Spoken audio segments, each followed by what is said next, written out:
And welcome back, everyone, to Box Office Report. Today, on the 27th of April, 2025. Last Box Office Report of April 2025.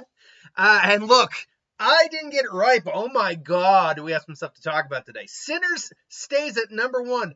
45 million, taking a 6.3 drop. That is significant. I'm just currently getting another tab open here. That is significant, and we'll talk more about that in a little bit.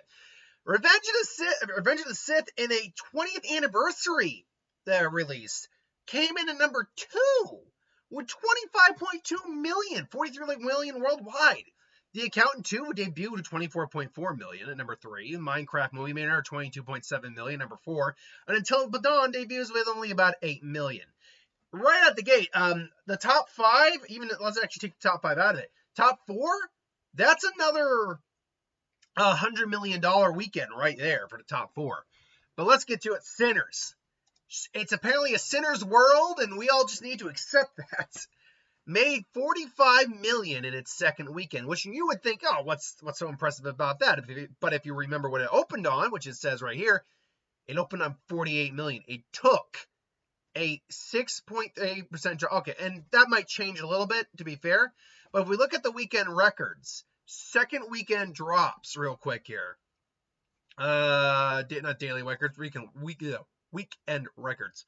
Largest, second biggest, opening weekend, worst weekends, second weekend drops. I want the second weekend drop, smallest second weekend drops. So Little Women actually, now it's not a record breaker in terms of the lowest drop, because honestly, the lowest drop is actually an increase. So you don't in the second weekend with The Greatest Showman. But if we're looking at it from the opposite side here, it falls right now as the 30th. No, it falls as the 31st lowest drop in all of film history for the second weekend. Right now, we don't have the actuals in at the moment. It might actually be even less than that. Because if it turns out that when tomorrow comes, that 45 is actually like 46, maybe even a little less than that. Well, now you're looking at a movie that took a drop that's in the more 1% range. It's currently standing on 161 million. It's made against the $90 million budget. I can't remember what the marketing budget was. I know it wasn't 100 million, but hold on, Sinners real quick here. Sinners marketing budget. There we go. Marketing budget.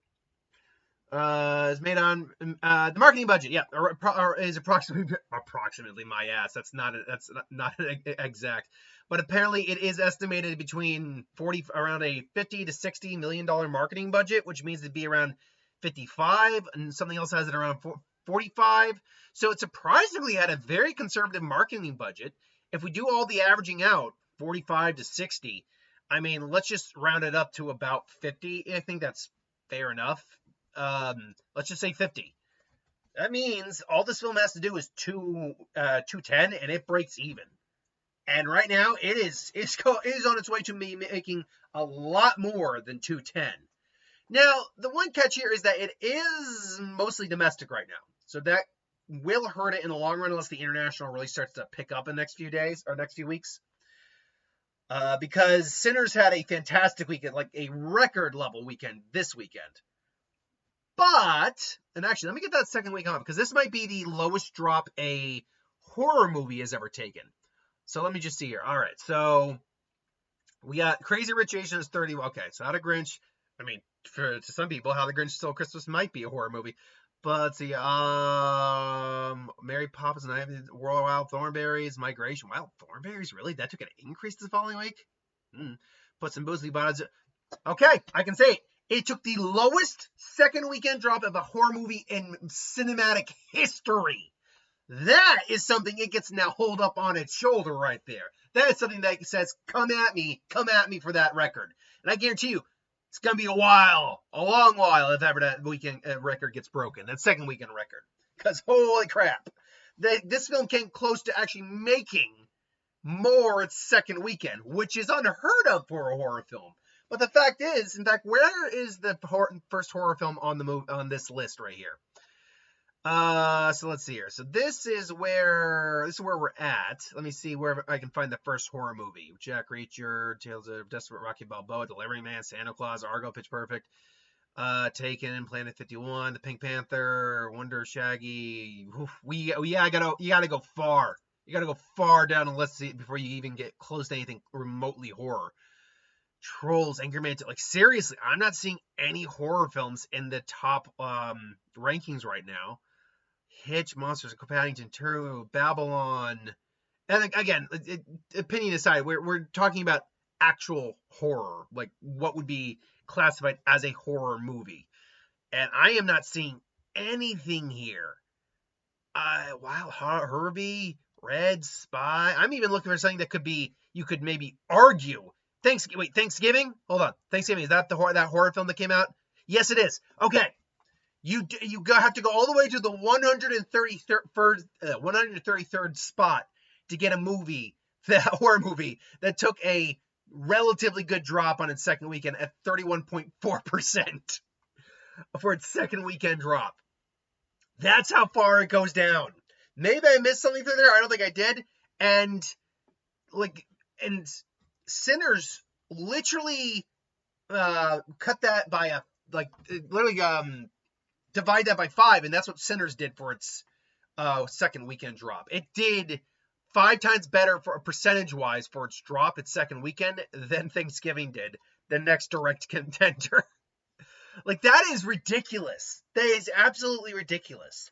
So the question is, why? Why did Sinners do so well, first off, the opening weekend, and second off, is clearly taking off? Well, obviously, there's several things to play. The first and foremost and most obvious answer is it's a damn good movie. It is, right now, it's the best movie of the year, in my opinion. It's a damn good movie. When you have a damn good movie that's got good characters, charm, charisma, sex appeal, violence, comedy, it literally has it all in this movie. And it's done to a master level. You're going to get people who want to come back and see it, even with the new releases, which frankly didn't do terrible based on the budgets they're on and the expectations that were given to them. But yeah, like, you have a damn good movie with, it's really just comes down to it, is you have a damn good movie. Now, it could also be a zeitgeist thing. Maybe vampires are still a little bit in at the moment. Also, people clearly like Michael B. Jordan. Michael B. Jordan is still a box office draw. Where it's difficult to say that too, because we're in an era where celebrities, like movie stars, are not the box office draws they used to be. So, like The Rock, for example, is not a guaranteed moneymaker anymore. But the movies, if you put The Rock in a movie, it's guaranteed to probably make more than it would have without him in it. But there's very few people, very few actors these days. Maybe there's, like, I could probably count on top of my head 5 if I tried, who having a movie with them headlining it is going to guarantee you to make money with it. Right now, based on his history, Michael B. Jordan is probably one of those people. I would love to say Ryan Reynolds, but that's not entirely true.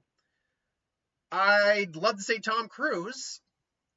That's mostly true-ish, kind of. Trying to think of anyone else I can think of right now. Robert Downey Jr., no, because he did Doolittle and The Judge. Neither of those made money. Chris Evans, no. Chris Hemsworth, no. Yeah, it's difficult to think of. I'm struggling to just think of 5 actors who you could make that argument for. Jack Black isn't even a guarantee, although right now it's his world and we're just living in it between Minecraft, Kung Fu Panda, and Mario Brothers. Chris Pratt is not a guarantee either, although again, he seems to be able to make money most of the times when he's in a film, despite some fact that people kind of soured on him a bit. ScarJo, not a guarantee, but to be fair, she's also done a lot more artistic films. She did Jojo Rabbit, she did Her, which were films that were not really designed to make money. They're designed to get Oscar bait or Oscar award consideration, which at least Jojo did.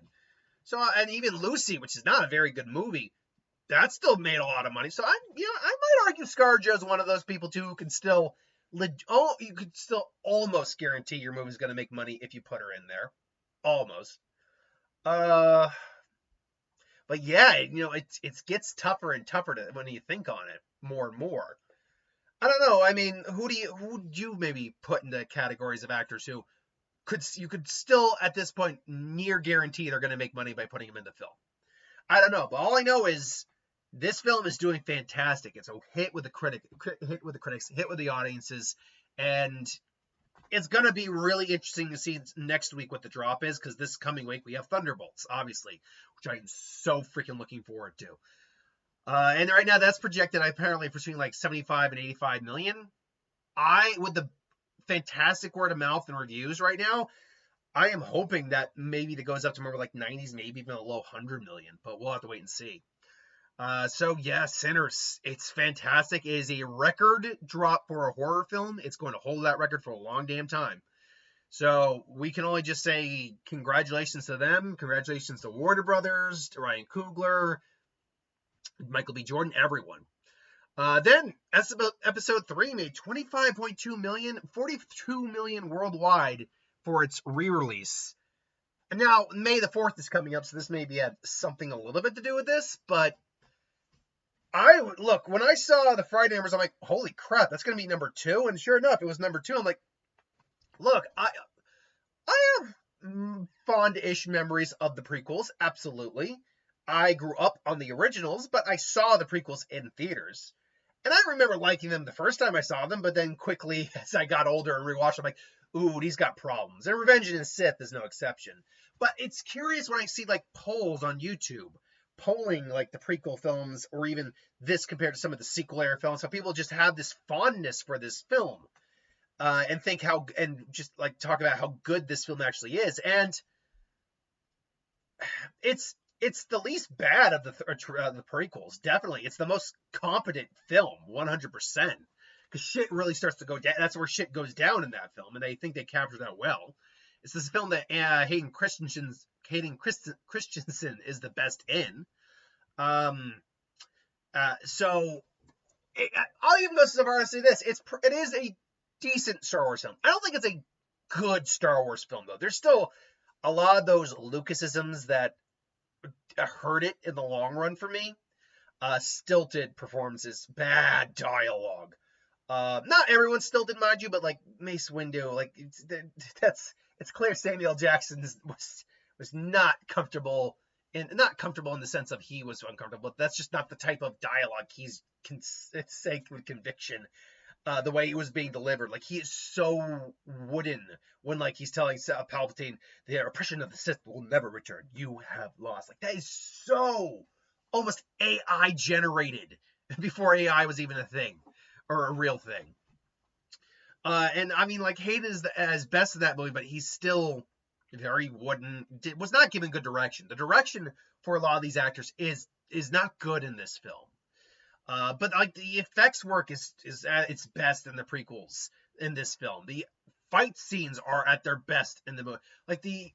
And there is drama in this one. So I can't go so far as to say it's a bad film. First off, is it better than Rise of Skywalker? I will say it is better than Rise of Skywalker. I'll give it that. Like Rise of Skywalker from a technical perspective is a better made film, but that's just because it's 20 years older than this film. So that doesn't really count. Or nearly 20 years older with the more advanced technology. So I can't give it that credit. But the story, like at least the story has a beginning, middle, and end in this film. Like Rise of Skywalker is bad. But no, for the people who are going to get on my case for this, Last Jedi is better than this film. Last Jedi is better. The bad stuff in Last Jedi is bad. All that casino world shit, fuck that. But the good stuff in that movie is some of the best in Star Wars. No joke. It is some of the best. When we get to the good things, like the Luke storyline, yeah, is it what people wanted to see? No, it wasn't. You're gonna cry about it, fine. But in terms of what be realistic to tell for a guy who kind of had his ego get a little inflated, I bought the story. I bought that's what kind of would have happened to him. And then he kind of had to crash out and just lost his faith in some way. And to the people who don't like that, well, that's your opinion. You're welcome to it. But you have to freaking remember that adaptation is a thing. And yeah, sure, Legends Luke is not this Luke, but you know what? That's okay. It doesn't have to be this Luke. So, look, I know we wanted to see the cool, badass Skywalker, or Luke Skywalker, but I felt that actually worked better for the story, what we got in Last Jedi. Point being, though, I'm just impressed that Star Wars actually still has this much love. And this actually does bode well for things like Andor, currently on right now, which means I'd have to still watch episode 3, the upcoming Mandalorian movie, apparently this new Starfighter movie. This does bode well for it's not a bad omen. Now you might be saying, well, these are people who like the prequels. That's fine. They're allowed to like the prequels as long as they're not going to be toxic about it. They're welcome to like it. So yeah, it's a good omen down the road. We have to still see what Star Wars can do for us later on, but it's still good. Now to get some of the maybe not as wonderful openings. $24.4 million for The Accountant 2. Now apparently this is a movie made on roughly $90 million in budget. It's probably only got about $40 million, roughly speaking, in marketing. So you're looking at a film made on $130, which means if it hits about $200, it'll be fine. The problem is the original Accountant was only made on about $44 million, but went on to make like 150, 160. So it's a film that was made on a small enough budget to warrant making another one. The Accountant. 1 second here. I actually want to see what the opening weekend for The Accountant was. It was an opening weekend of... Actually, it's about the same. In fact, the original actually had a slightly larger opening weekend, which... I mean, look, I actually, while I really, really, really enjoyed this movie, I really did, it's not as good. Like, there are elements that are better in this movie than they were in the first movie. We're seeing more Jon Bernthal and Ben Affleck, particularly seeing them together a lot. Easily better than what we got in the first movie. Easily. And then what we got in the first movie is still really damn good. Still great. But there's just elements, I said this in the review, where the story gets really convoluted. It really does.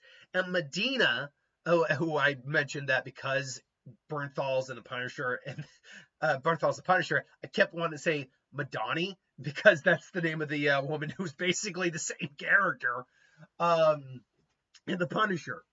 But Medina, I honestly did not like as much in this movie, because she's still playing the exact same by-the-books, stick-up-her-ass character she was in the first movie.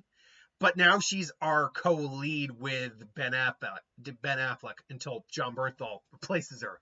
And that just doesn't work. It just doesn't work for me. And like I said, it's a little bit more convoluted for a story. I think you could have shaved 15 minutes off the story, or at least 10, and it would have flowed a little better. But the action's still good. These characters are still great. And it's got good brutality. It's also really funny too.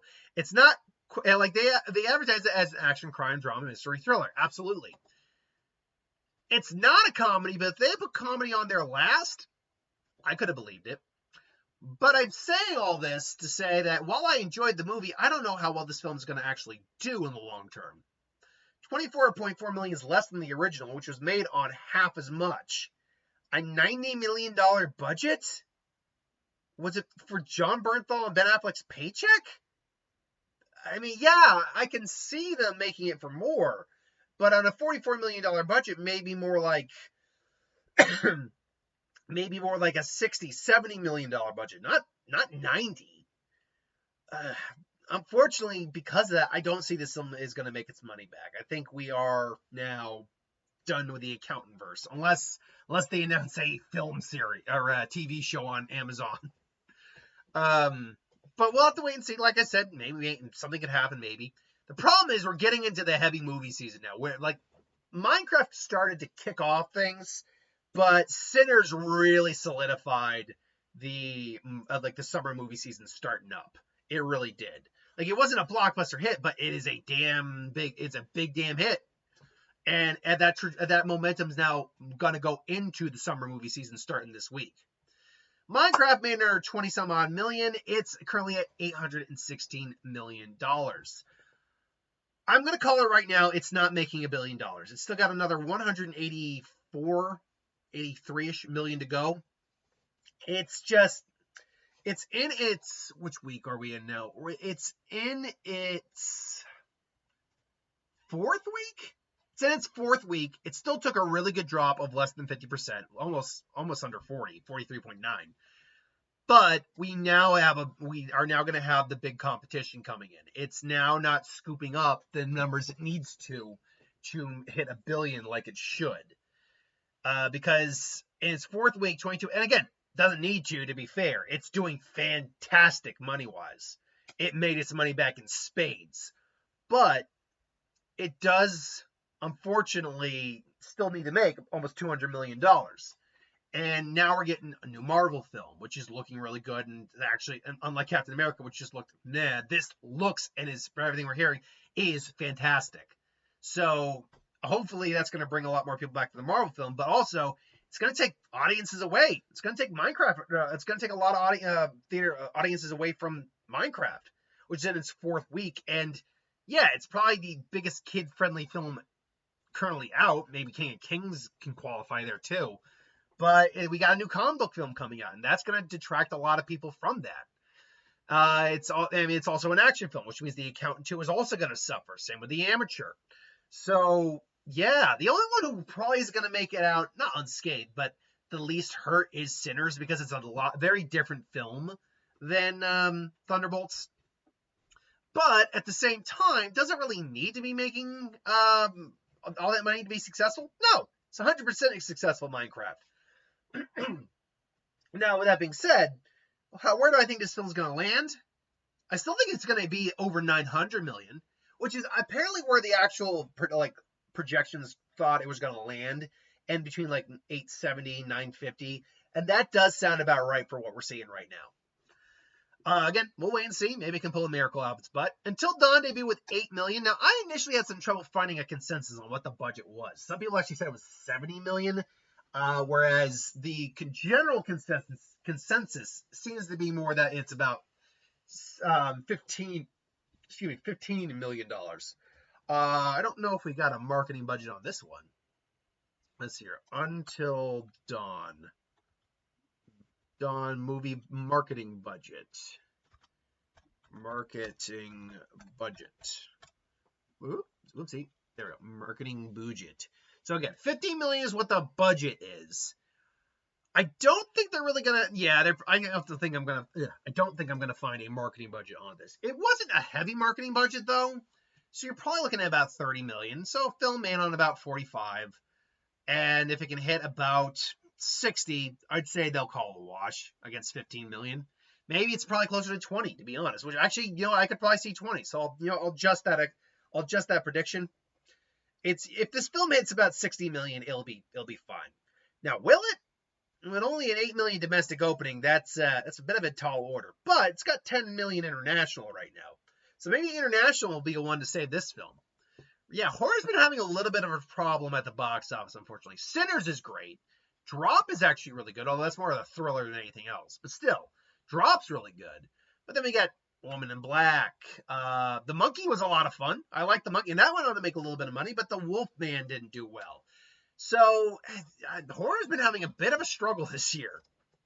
So even comic book movies, which right now are a little bit struggling this year, still have done far better than a lot of the horror films have done. And you might say, well, yeah, it's because Captain America, Brave New World made $414 million. True, but it lost money. That's the thing. In fact, it arguably lost a little bit more, but percentage-wise, it probably lost the least among some of these films. So then you got King of Kings, which made $4 some odd million, $58 million. Now look, the film's made, I believe, in $35 million. Barely had any marketing to it, although I did see it several times, the trailer. So maybe about 10 million, 15 million at most. If the film hits 75, I think Angel Studios will call that a win. So good for them. Angel Studios is kind of what I like to consider Pure Flix Light.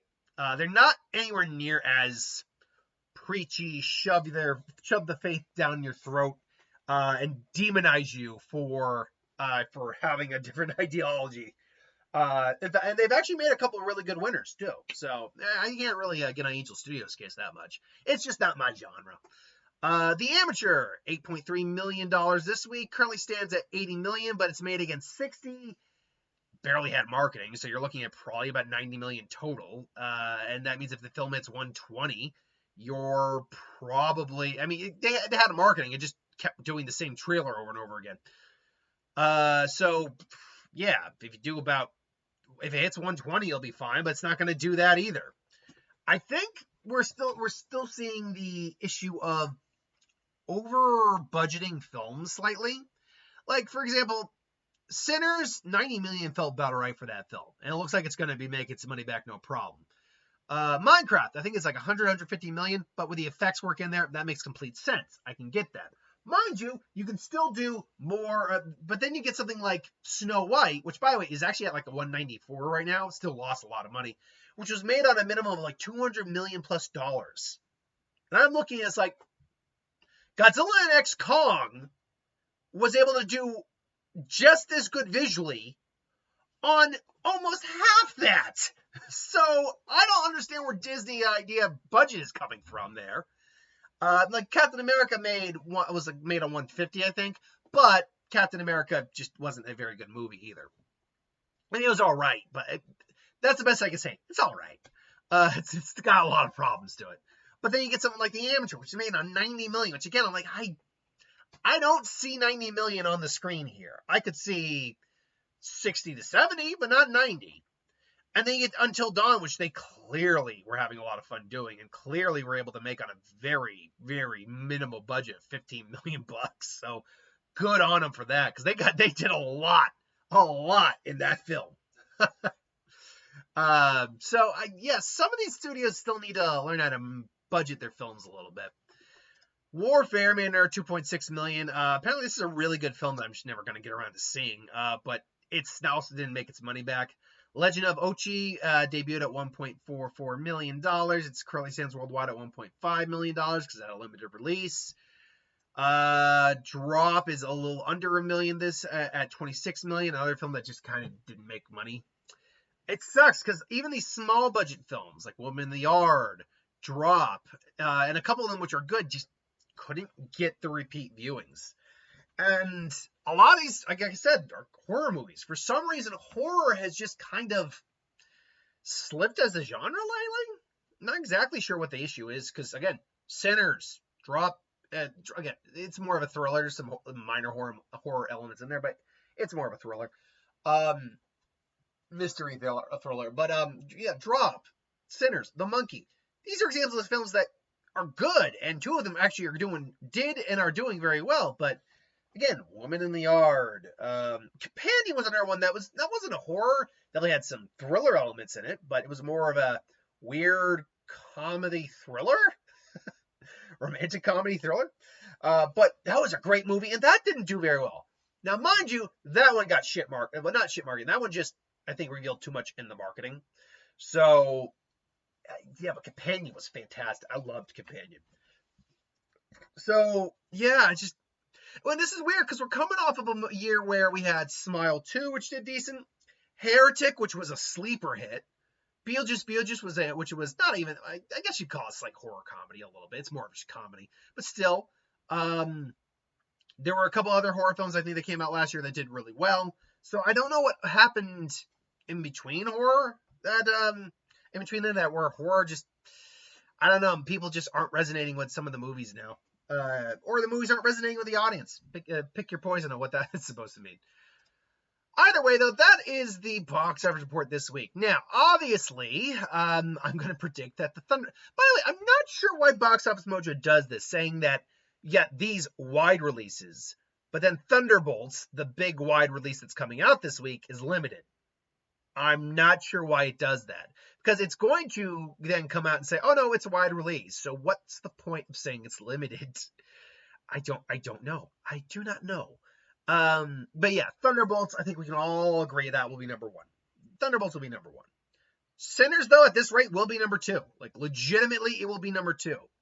Now, this is where it's going to get tricky, because I'm assuming Revenge of the Sith will still be out in theaters next week. So,